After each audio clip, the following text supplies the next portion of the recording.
طيب عبد الله انا بسألك ليش حبيت التمثيل؟ ليش؟ موهبة من الله. موهبة. يعني مثلا ليش ما حبيت انت الحين موهبتك انك مذيع. حبيت المذيع. خصوصا اخي الصغير يعني احبه اكثر واحد من اخواني. رضوان. ايه. من زمان ما شفته؟ ليه كذا 3 أشهر ما شفته. طيب الحين يمكن يشوفك، وش تحب تقول له؟ والله احب اقول له ينتبه على دراسته. ويكون يصلي. ما شعيق على الضرب. ما شعيق على الضرب ولو انا بين احبه صراحة، يعني احبه الصراحة. ما تتضاربوا مع بعض؟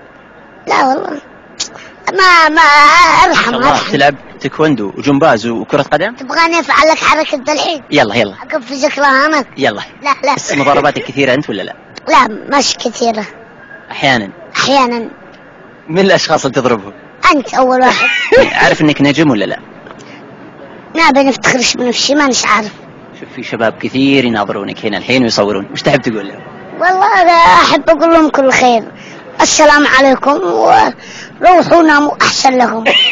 ناس معاهم عمل، ناس ما في معاهم عمل، ناس فارغين، الناس اللي عليهم معاهم عمل يروحوا يناموا. كم الساعة الحين؟ كم الساعة الحين؟